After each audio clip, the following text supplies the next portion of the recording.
The Ring of Thoth by Arthur Conan Doyle. John Vansittart Smith, Fellow of the Royal Society, of 147 Gower Street, was a man whose energy of purpose and clearness of thought might have placed him in the very first rank of scientific observers. He was the victim, however, of a universal ambition which prompted him to aim at distinction in many subjects rather than preeminence in one. In his early days, he had shown aptitude for zoology and for botany, which caused his friends to look upon him as a second Darwin. But when a professorship was almost within his reach, he had suddenly discontinued his studies and turned his whole attention to chemistry. Here, his researches upon the spectra of the metals had won him his fellowship in the Royal Society. But again he played the coquette with his subject, and after a year's absence from the laboratory, he joined the Oriental Society, and delivered a paper on the hieroglyphic and demotic inscriptions of El Kab, thus giving a crowning example both of the versatility and of the inconstancy of his talents. The most fickle of wooers, however, is apt to be caught at last, and so it was with John Vansittart Smith. The more he burrowed his way into Egyptology, the more impressed he became by the vast field which it opened to the inquirer, and by the extreme importance of a subject which promised to throw a light upon the first germs of human civilization and the origin of the greater part of our arts and sciences. So struck was Mr. Smith that he straightway married an Egyptological young lady who had written upon the 6th dynasty, and having thus secured a sound base of operations, he set himself to collect materials for a work which should unite the research of Lepsius and the ingenuity of Champollion. The preparation of his magnum opus entailed many hurried visits to the magnificent Egyptian collections of the Louvre, upon the last of which, no longer ago than the middle of last October, he became involved in a most strange and noteworthy adventure. The trains had been slow, and the channel had been rough, so that the student arrived in Paris in a somewhat befogged and feverish condition. On reaching the Hôtel de France in the Rue Lafitte, he had thrown himself upon a sofa for a couple of hours, but finding that he was unable to sleep, he determined, in spite of his fatigue, to make his way to the Louvre, settle the point which he had come to decide, and take the evening train back to Dieppe. Having come to his conclusion, he donned his greatcoat, for it was a raw, rainy day, and made his way across the Boulevard des Italiens and down the Avenue de l'Opéra. Once in the Louvre, he was on familiar ground, and he speedily made his way to the collection of papyri, which it was his intention to consult. The warmest admirers of John Vansittart Smith could hardly claim for him that he was a handsome man. His high-beaked nose and prominent chin had something of the same acute and incisive character which distinguished his intellect. He held his head in a bird-like fashion, and bird-like, too, was the pecking motion with which in conversation he threw out his objections and retorts. As he stood, with the high collar of his greatcoat raised to his ears, he might have seen from the reflection in the glass case before him that his appearance was a singular one. Yet it came upon him as a sudden jar when an English voice behind him exclaimed in very audible tones, "What a queer-looking mortal!" The student had a large amount of petty vanity in his composition, which manifested itself by an ostentatious and overdone disregard of all personal considerations. He straightened his lips and looked rigidly at the roll of papyrus, while his heart filled with bitterness against the whole race of traveling Britons. "Yes," said another voice, "he really is an extraordinary fellow." "Do you know," said the first speaker, "one could almost believe that by the continual contemplation of mummies the chap has become half a mummy himself." "He has certainly an Egyptian cast of countenance," said the other. John Vansittart Smith spun round upon his heel with the intention of shaming his countryman by a corrosive remark or two. To his surprise and relief, the two young fellows who had been conversing had their shoulders turned towards him and were gazing at one of the Louvre attendants who was polishing some brasswork at the other side of the room. "Carter will be waiting for us at the Palais Royal," said one tourist to the other, glancing at his watch, and they clattered away, leaving the student to his labors. "I wonder what these chatterers call an Egyptian cast of countenance," thought John Vansittart Smith, and he moved his position slightly in order to catch a glimpse of the man's face. He started as his eyes fell upon it. It was indeed the very face with which his studies had made him familiar. The regular statuesque features, broad brow, well-rounded chin, and dusky complexion were the exact counterpart of the innumerable statues, mummy cases, and pictures which adorned the walls of the apartment. The thing was beyond all coincidence. The man must be an Egyptian. The national angularity of the shoulders and narrowness of the hips were alone sufficient to identify him. John Van Sittart Smith shuffled towards the attendant with some intention of addressing him. He was not light of touch in conversation, and found it difficult to strike the happy mean between the brusqueness of the superior and the geniality of the equal. As he came nearer, the man presented his side face to him, but kept his gaze still bent upon his work. Von Sittart Smith, fixing his eyes upon the fellow's skin, was conscious of a sudden impression that there was something inhuman and preternatural about its appearance. Over the temple and cheekbone, it was as glazed and as shiny as varnished parchment. There was no suggestion of pores. One could not fancy a drop of moisture upon that arid surface. From brow to chin, however, it was cross-hatched by 1,000,000 delicate wrinkles, which shot and interlaced as though nature in some Maori mood had tried how wild and intricate a pattern she could devise. "Où est la collection de Memphis?" asked the student, with the awkward air of a man who is devising a question merely for the purpose of opening a conversation. "C'est là," replied the man brusquely, nodding his head at the other side of the room. "Vous êtes un Égyptien, n'est-ce pas?" asked the Englishman. The attendant looked up and turned his strange, dark eyes upon his questioner. They were vitreous, with a misty, dry shininess, such as Smith had never seen in a human head before. As he gazed into them, he saw some strong emotion gather in their depths, which rose and deepened until it broke into a look of something akin both to horror and to hatred. "Non, monsieur, je suis français." The man turned abruptly and bent low over his polishing. The student gazed at him for a moment in astonishment, and then turning to a chair in a retired corner behind one of the doors, he proceeded to make notes of his researches among the papyri. His thoughts, however, refused to return into their former groove.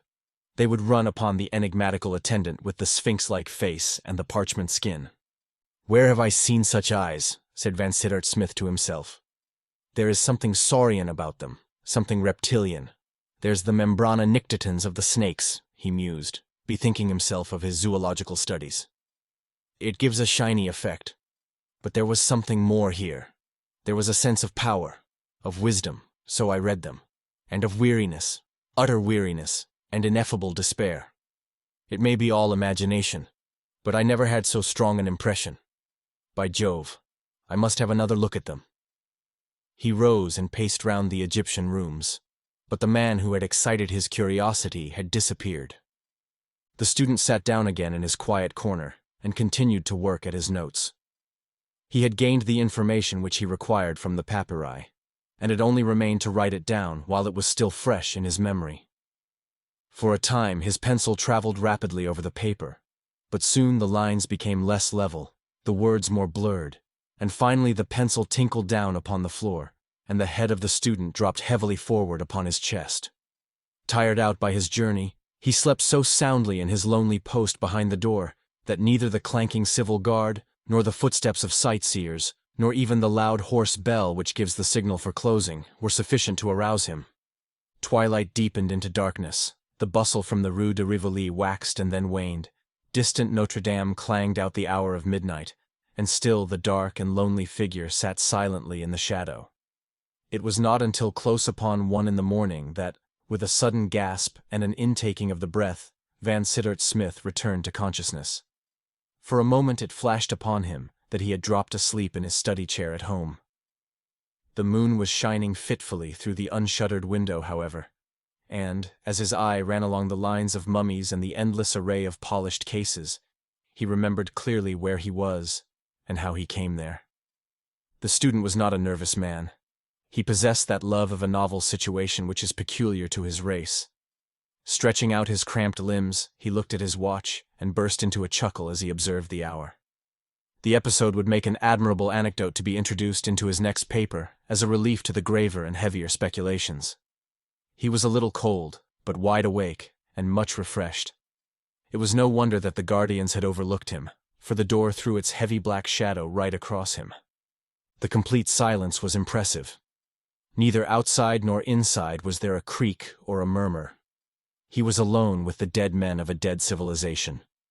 What though the outer city reeked of the garish 19th century?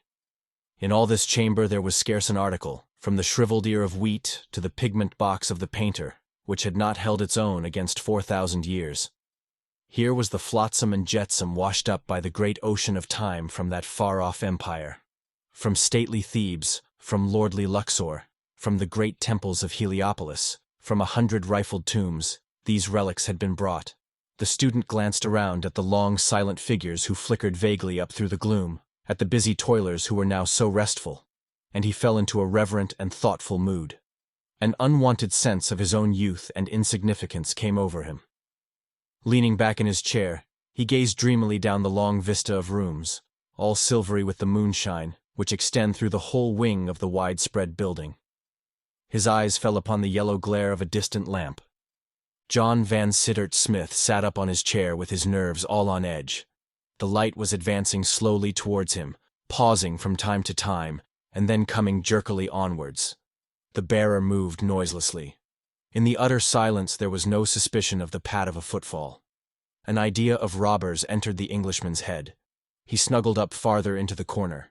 The light was 2 rooms off. Now it was in the next chamber, and still there was no sound. With something approaching to a thrill of fear, the student observed a face, floating in the air as it were, behind the flare of the lamp. The figure was wrapped in shadow, but the light fell full upon a strange, eager face. There was no mistaking the metallic, glistening eyes and the cadaverous skin. It was the attendant with whom he had conversed. Von Sittart Smith's first impulse was to come forward and address him. A few words of explanation would set the matter clear, and lead doubtless to his being conducted to some side door from which he might make his way to his hotel. As the man entered the chamber, however, there was something so stealthy in his movements, and so furtive in his expression, that the Englishman altered his intention. This was clearly no ordinary official walking the rounds. The fellow wore felt-soled slippers, stepped with a rising chest, and glanced quickly from left to right, while his hurried, gasping breathing thrilled the flame of his lamp. Van Sittart Smith crouched silently back into the corner and watched him keenly, convinced that his errand was one of secret and probably sinister import. There was no hesitation in the other's movements. He stepped lightly and swiftly across to one of the great cases, and, drawing a key from his pocket, he unlocked it. From the upper shelf he pulled down a mummy, which he bore away with him, and laid it with much care and solicitude upon the ground. By it he placed his lamp, and then squatting down beside it in Eastern fashion, he began with long, quivering fingers to undo the cerecloths and bandages which girt it round. As the crackling rolls of linen peeled off one after the other, a strong aromatic odor filled the chamber, and fragments of scented wood and of spices pattered down upon the marble floor. It was clear to John Van Sittart Smith that this mummy had never been unswathed before.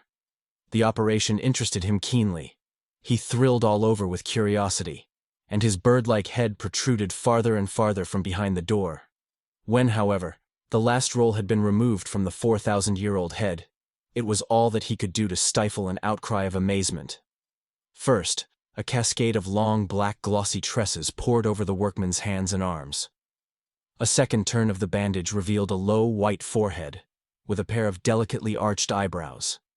A third uncovered a pair of bright, deeply fringed eyes, and a straight, well-cut nose, while a fourth and last showed a sweet, full, sensitive mouth, and a beautifully curved chin. The whole face was one of extraordinary loveliness, save for the one blemish that in the center of the forehead there was a single irregular coffee-colored splotch. It was a triumph of the embalmer's art. Van Sittart Smith's eyes grew larger and larger as he gazed upon it, and he chirruped in his throat with satisfaction. Its effect upon the Egyptologist was as nothing, however, compared with that which it produced upon the strange attendant. He threw his hands up into the air, burst into a harsh clatter of words, and then, hurling himself down upon the ground beside the mummy, he threw his arms round her and kissed her repeatedly upon the lips and brow. "Ma petite," he groaned in French, "ma pauvre petite." His voice broke with emotion, and his innumerable wrinkles quivered and writhed. But the student observed in the lamplight that his shining eyes were still dry and tearless as 2 beads of steel. For some minutes he lay with a twitching face, crooning and moaning over the beautiful head. Then he broke into a sudden smile, said some words in an unknown tongue, and sprang to his feet with the vigorous air of one who has braced himself for an effort. In the center of the room, there was a large circular case which contained, as the student had frequently remarked, a magnificent collection of early Egyptian rings and precious stones. To this, the attendant strode, and unlocking it, threw it open. On the ledge at the side, he placed his lamp, and beside it, a small earthenware jar, which he had drawn from his pocket. He then took a handful of rings from the case, and with a most serious and anxious face, he proceeded to smear each in turn with some liquid substance from the earthen pot, holding them to the light as he did so. He was clearly disappointed with the first lot, for he threw them petulantly back into the case and drew out some more. One of these, a massive ring with a large crystal set in it, he seized and eagerly tested with the contents of the jar. Instantly he uttered a cry of joy, and threw out his arms in a wild gesture which upset the pot, and set the liquid streaming across the floor to the very feet of the Englishman. The attendant drew a red handkerchief from his bosom, and mopping up the mess, he followed it into the corner, where in a moment he found himself face to face with his observer. "Excuse me," said John Van Sittart Smith with all imaginable politeness. "I have been unfortunate enough to fall asleep behind this door." "And you have been watching me?" the other asked in English, with a most venomous look on his corpse-like face. The student was a man of veracity. "I confess," said he, "that I have noticed your movements, and that they have aroused my curiosity and interest in the highest degree." The man drew a long, flamboyant-bladed knife from his bosom.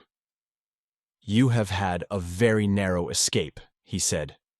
"Had I seen you 10 minutes ago, I should have driven this through your heart. As it is, if you touch me or interfere with me in any way, you are a dead man." "I have no wish to interfere with you," the student answered. "My presence here is entirely accidental. All I ask is that you will have the extreme kindness to show me out through some side door." He spoke with great suavity, for the man was still pressing the tip of his dagger against the palm of his left hand, as though to assure himself of its sharpness, while his face preserved its malignant expression. "If I thought," said he, "but no, perhaps it is as well. What is your name?" The Englishman gave it. "Van Sittart Smith," the other repeated. "Are you the same Van Sittart Smith who gave a paper in London upon El Kab? I saw a report of it. Your knowledge of the subject is contemptible." "Sir," cried the Egyptologist, "yet it is superior to that of many who make even greater pretensions. The whole keystone of our old life in Egypt was not the inscriptions or monuments of which you make so much, but was our hermetic philosophy and mystic knowledge of which you say little or nothing." "Our old life," repeated the scholar wide-eyed, and then suddenly, "Good God, look at the mummy's face!" The strange man turned and flashed his light upon the dead woman, uttering a long, doleful cry as he did so. The action of the air had already undone all the art of the embalmer. The skin had fallen away, the eyes had sunk inwards, the discolored lips had writhed away from the yellow teeth, and the brown mark upon the forehead alone showed that it was indeed the same face which had shown such youth and beauty a few short minutes before. The man flapped his hands together in grief and horror. Then, mastering himself by a strong effort, he turned his hard eyes once more upon the Englishman. "It does not matter," he said in a shaking voice. "It really does not matter. I came here tonight with the fixed determination to do something. It is now done. All else is as nothing. I have found my quest. The old curse is broken. I can rejoin her. What matter about her inanimate shell so long as her spirit is awaiting me at the other side of the veil?" "These are wild words," said Van Sittart Smith. He was becoming more and more convinced that he had to do with a madman. "Time presses, and I must go," continued the other. "The moment is at hand for which I have waited this weary time, but I must show you out first. Come with me." Taking up the lamp, he turned from the disordered chamber, and led the student swiftly through the long series of the Egyptian, Assyrian, and Persian apartments. At the end of the latter, he pushed open a small door let into the wall, and descended a winding stone stair. The Englishman felt the cold, fresh air of the night upon his brow. There was a door opposite him which appeared to communicate with the street. To the right of this, another door stood ajar, throwing a spurt of yellow light across the passage. "Come in here," said the attendant shortly. Van Sittart Smith hesitated. He had hoped that he had come to the end of his adventure. Yet his curiosity was strong within him. He could not leave the matter unsolved, so he followed his strange companion into the lighted chamber. It was a small room, such as is devoted to a concierge. A wood fire sparkled in the grate. At one side stood a truckle bed, and at the other, a coarse wooden chair, with a round table in the center, which bore the remains of a meal. As the visitor's eye glanced round, he could not but remark with an ever-recurring thrill that all the small details of the room were of the most quaint design and antique workmanship. The candlesticks, the vases upon the chimney-piece, the fire-irons, the ornaments upon the walls, were all such as he had been wont to associate with the remote past. The gnarled, heavy-eyed man sat himself down upon the edge of the bed, and motioned his guest into the chair. "There may be design in this," he said, still speaking excellent English. "It may be decreed that I should leave some account behind as a warning to all rash mortals who would set their wits up against workings of nature. I leave it with you.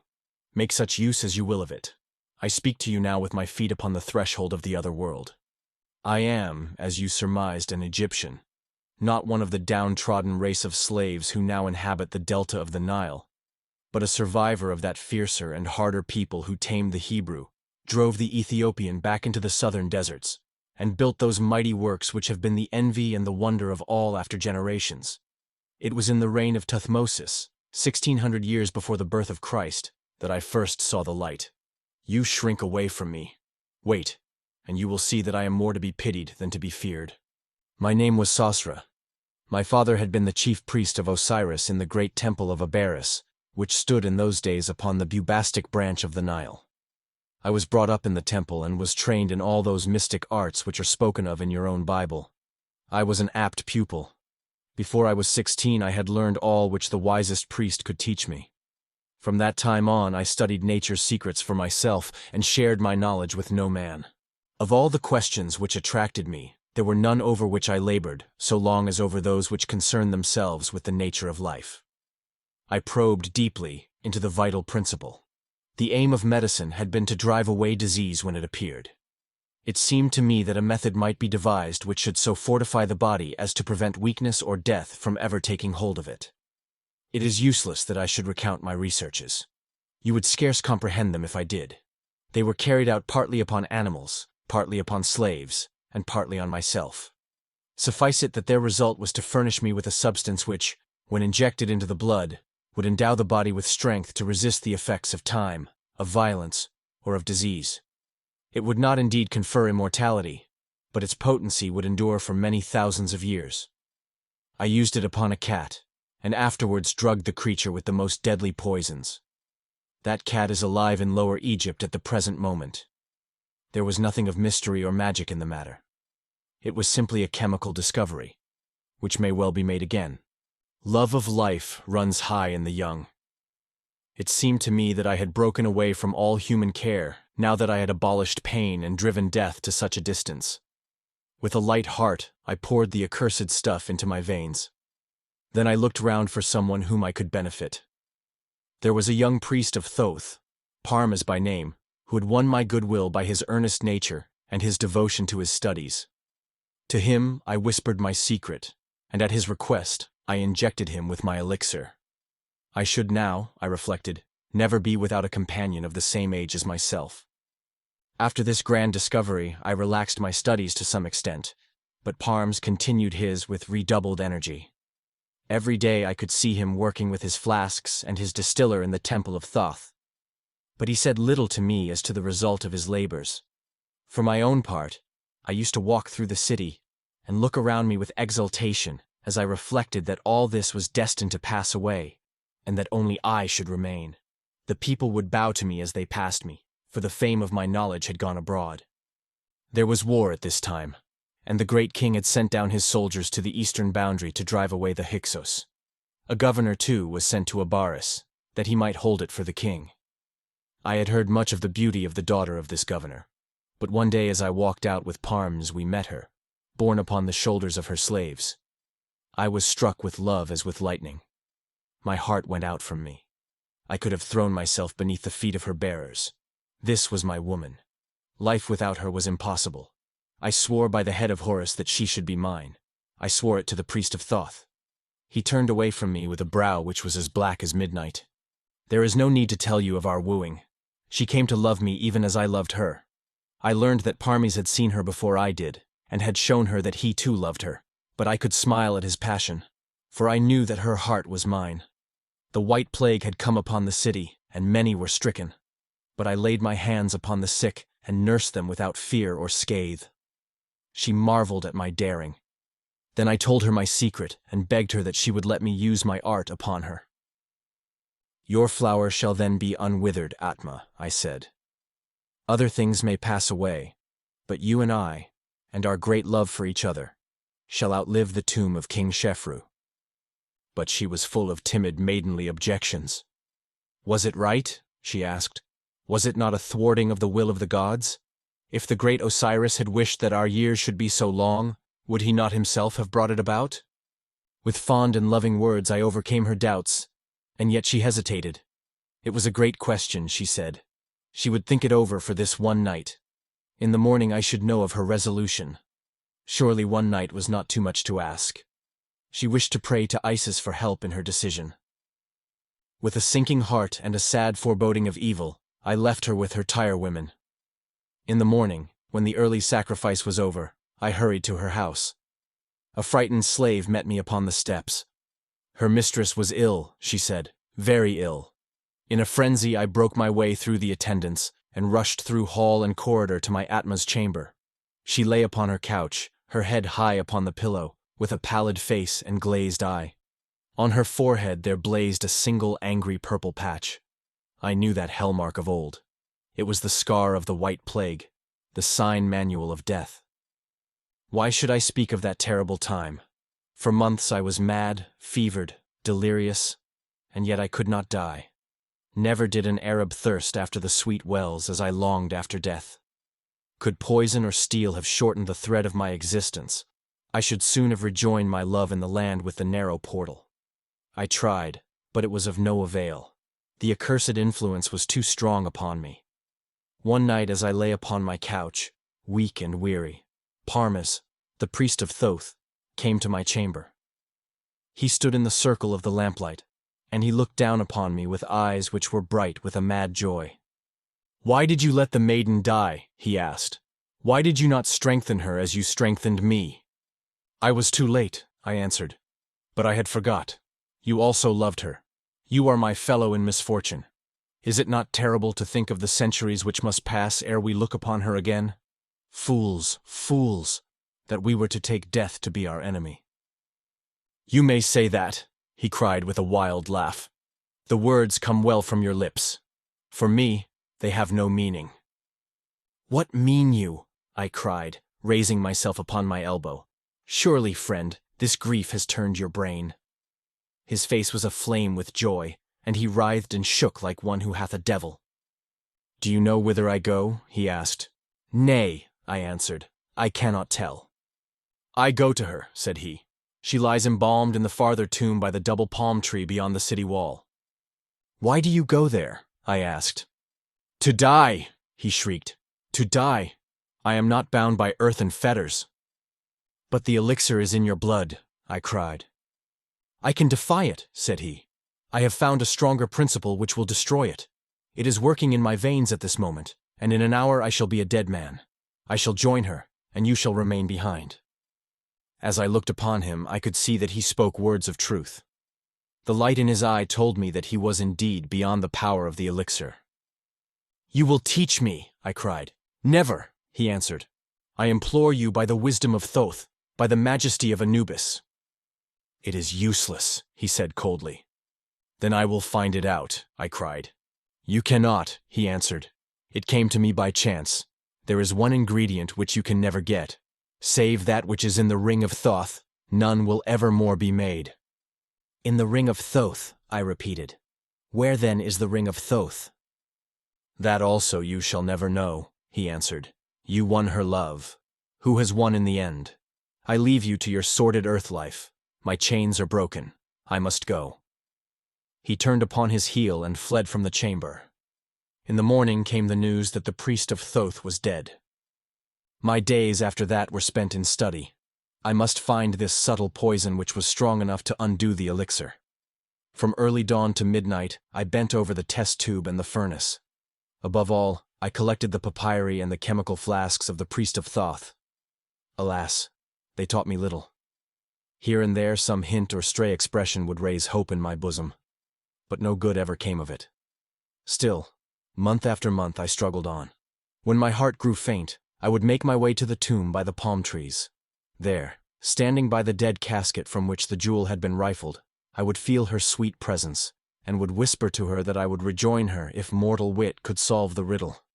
Parms had said that his discovery was connected with the ring of Thoth. I had some remembrance of the trinket. It was a large and weighty circlet made, not of gold, but of a rarer and heavier metal brought from the mines of Mount Harbal. Platinum, you call it. The ring had, I remembered, a hollow crystal set in it, in which some few drops of liquid might be stored. Now, the secret of Parms could not have to do with the metal alone, for there were many rings of that metal in the temple. Was it not more likely that he had stored his precious poison within the cavity of the crystal? I had scarce come to this conclusion before. In hunting through his papers, I came upon one which told me that it was indeed so, and that there was still some of the liquid unused. But how to find the ring? It was not upon him when he was stripped for the embalmer. Of that I made sure. Neither was it among his private effects. In vain I searched every room that he had entered, every box and vase and chattel that he had owned. I sifted the very sand of the desert in places where he had been wont to walk. But, do what I would, I could come upon no traces of the ring of Thoth. Yet it may be that my labors would have overcome all obstacles had it not been for a new and unlooked-for misfortune. A great war had been waged against the Hyksos, and the captains of the great king had been cut off in the desert, with all their bowmen and horsemen. The shepherd tribes were upon us like the locusts in a dry year. From the wilderness of Shur to the great bitter lake, there was blood by day and fire by night. Abaris was the bulwark of Egypt, but we could not keep the savages back. The city fell. The governor and the soldiers were put to the sword, and I, with many more, was led away into captivity. For years and years I tended cattle in the great plains by the Euphrates. My master died and his son grew old, but I was still as far from death as ever. At last I escaped upon a swift camel and made my way back to Egypt. The Hyksos had settled in the land which they had conquered, and their own king ruled over the country. Abaris had been torn down, the city had been burned, and of the great temple there was nothing left save an unsightly mound. Everywhere the tombs had been rifled and the monuments destroyed. Of my Atma's grave no sign was left. It was buried in the sands of the desert, and the palm trees which marked the spot had long disappeared. The papers of Parms and the remains of the temple of Thoth were either destroyed or scattered far and wide over the deserts of Syria. All search after them was vain. From that time I gave up all hope of ever finding the ring or discovering the subtle drug. I set myself to live as patiently as might be until the effect of the elixir should wear away. How can you understand how terrible a thing time is, you who have experience only of the narrow course which lies between the cradle and the grave? I know it to my cost. I who have floated down the whole stream of history. I was old when Ilium fell. I was very old when Herodotus came to Memphis. I was bowed down with years when the new gospel came upon earth. Yet you see me much as other men are, with the cursed elixir still sweetening my blood, and guarding me against that which I would court. Now, at last I have come to the end of it. I have traveled in all lands, and I have dwelt with all nations. Every tongue is the same to me. I learned them all to help pass the weary time. I need not tell you how slowly they drifted by. The long dawn of modern civilization, the dreary middle years, the dark times of barbarism.